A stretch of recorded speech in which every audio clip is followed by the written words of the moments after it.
Biology online classes में आपका हार्दिक स्वागत है। मैं अनीता। आज मैं आपको डीएनए की संरचना एवं वाटसन एंड क्रिक मॉडल के बारे में बताऊंगी। वाटसन एंड क्रिक मॉडल सन 1953 में प्रतिपादित किया गया। तो चलिए स्टार्ट करते हैं। डीएनए की संरचना। प्रत्येक डीएनए का अणु 3 अणुओं से मिलकर बना होता है। पहला फॉस्फेट समूह, दूसरा डीऑक्सीराइबोज। डीऑक्सीराइबोज क्या होती है? ये 5 कार्बन वाली शुगर या शर्करा होती है। नंबर 3 नाइट्रोजनी क्षारक। इसमें जो नाइट्रोजनी क्षारक हैं ये 5 प्रकार के होते हैं और ये नाइट्रोजन युक्त कार्बनिक होते हैं। ये 5 प्रकार के नाइट्रोजनी क्षारक कौन कौन से होते हैं? पहला एडिनिन, दूसरा ग्वानिन, तीसरा थाइमिन, चौथा साइटोसिन, पांचवा यूरेसिल। इसमें जो साइटोसिन है वो डीएनए में प्रेजेंट होता है और आरएनए में उसकी जगह यूरेसिल नाइट्रोजनी क्षारक प्रेजेंट होता है। एडिनिन और ग्वानिन प्यूरिन समूह के होते हैं, ठीक है। और जो थाइमिन है, साइटोसिन है, यूरेसिल है, ये प्रिमिडिन होते हैं। बेटा ये प्यूरिन और प्रिमिडिन क्या होते हैं? प्यूरिन जो होते हैं वो डबल रिंग वाले नाइट्रोजन से बने और कार्बन से बने रिंग होते हैं, ये चक्र होते हैं। और जो प्रिमिडिन होते हैं ये कार्बन तथा नाइट्रोजन से बना एक सिंगल चक्र होता है, ठीक है। तो प्यूरिन क्या होते हैं? जिसमें डबल चक्र यानी कि डबल रिंग होती हैं, और जो प्रिमिडिन होती हैं वो कैसे होते हैं? वो सिंगल रिंग वाले होते हैं, ठीक है। इसके बाद अभी हमने देखा जो डीएनए की संरचना है वो तीन अणुओं से मिलकर बनी है। फॉस्फेट, पेंटोज शर्करा और नाइट्रोजनी क्षारक। डीऑक्सीराइबोज बोल रहे इसे या पेंटोज शर्करा बोल रहे, बात एक ही है, ठीक है। तो इसमें देखते हैं जब ये पेंटोज शर्करा और नाइट्रोजनी क्षारक आपस में मिले होते हैं यानी कि 2 अणु मिलकर क्या बनाते हैं? न्यूक्लियोसाइड्स। और जब ये तीनों अणु आपस में मिल जाते हैं यानी कि फॉस्फेट, पेंटोज शर्करा और नाइट्रोजनी क्षारक, तो ये तीनों अणु मिलकर आपस में क्या बनाते हैं? न्यूक्लियोटाइड्स बनाते हैं। तो ये जो डीएनए की संरचना है इन्हीं 3 अणुओं से मिलकर बनी होती है, ठीक है। स्टूडेंट, अब डीएनए का केमिकल स्ट्रक्चर देखते हैं। जैसा कि मैंने भी बताया डीएनए का प्रत्येक अणु 3 अणुओं से मिलकर बना होता है। फॉस्फेट समूह, पेंटोज शुगर और नाइट्रोजनी क्षारक। यदि हम इसका स्ट्रक्चर देखें, केमिकल स्ट्रक्चर, तो सबसे पहले इसमें ये क्या है? फॉस्फेट ग्रुप जुड़ रखा है।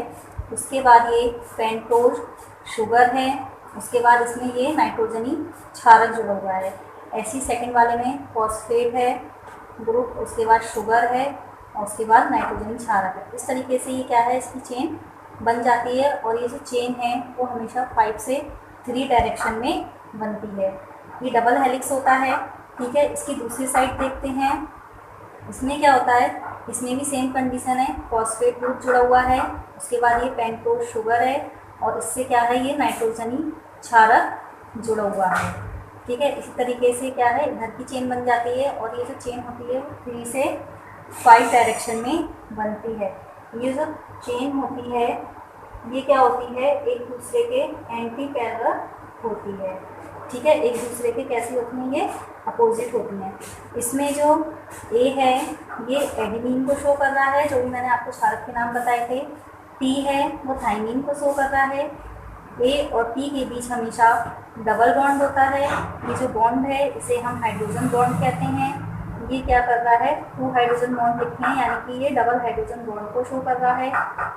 इसी तरीके से जो जी है ये भी क्या है? नाइट्रोजनी क्षारक है। इसको हम ग्वानिन बोलते हैं और सी को हम साइटोसिन बोलते हैं। जी और सी के बीच में हमेशा ट्रिपल बॉन्ड होता है।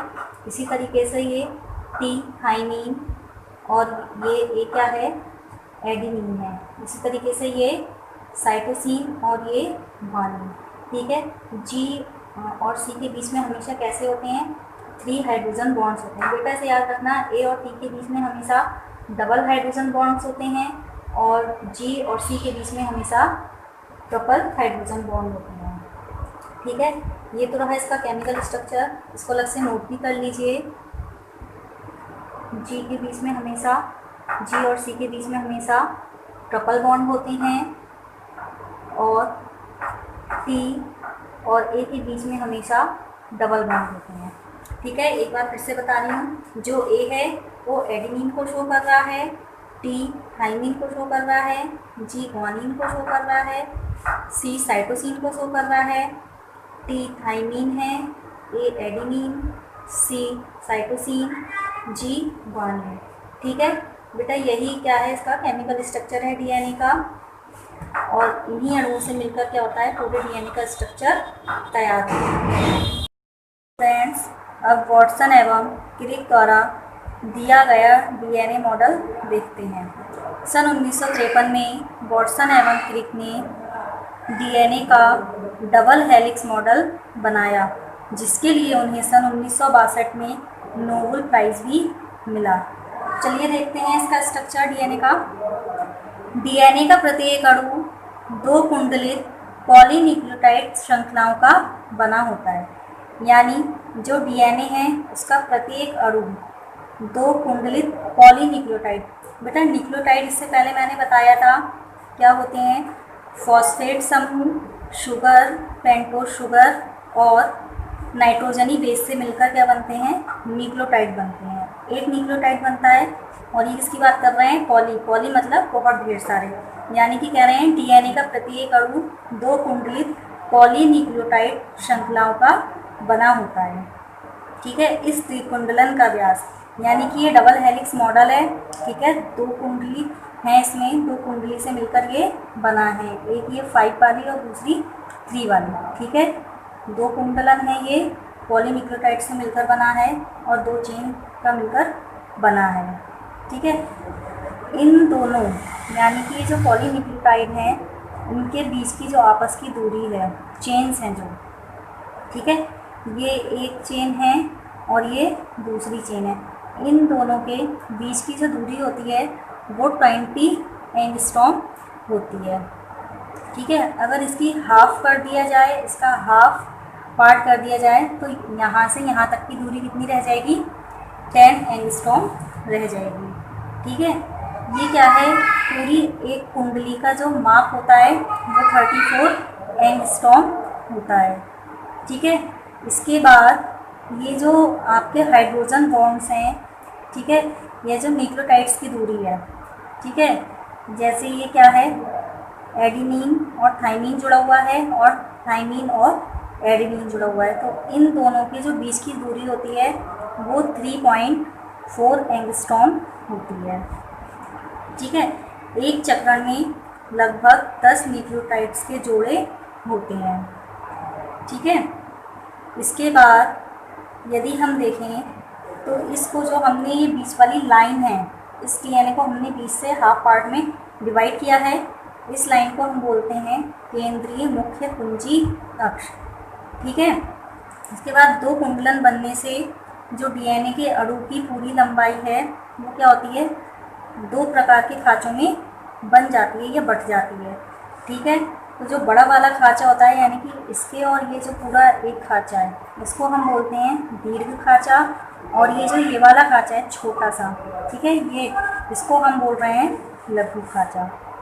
ठीक है, इससे पहले मैंने आपको बताया है जो डीएनए का अणु है वो क्या करता है, प्रत्येक डीएनए का अणु 3 न्यूक्लियोटाइड्स यानी कि 3 अणुओं से मिलकर बना होता है। 3 न्यूक्लियोटाइड्स नहीं, 3 अणुओं से मिलकर बना होता है। न्यूक्लियोटाइड्स में 3 अणु होते हैं और इसमें जो एक डीएनए है उसमें लगभग एक चक्रण में 10 न्यूक्लियोटाइड्स के जोड़े होते हैं। एक बार फिर से समझाती हूँ, ये जो डीएनए है, ठीक है, ये डबल हेलिक्स डीएनए है, ये डबल चेन का डीएनए है। ठीक है, एक चेन इसकी ये है और दूसरी चेन ये है।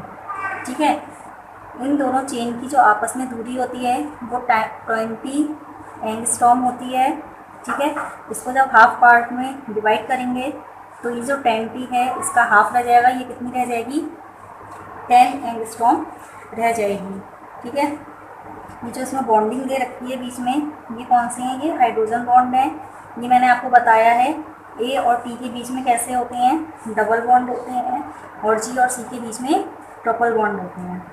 ठीक है बेटा, यही मॉडल है जो वॉटसन एवं क्रिक द्वारा दिया गया था, जिसके लिए उन्हें नोबेल पुरस्कार दिया गया।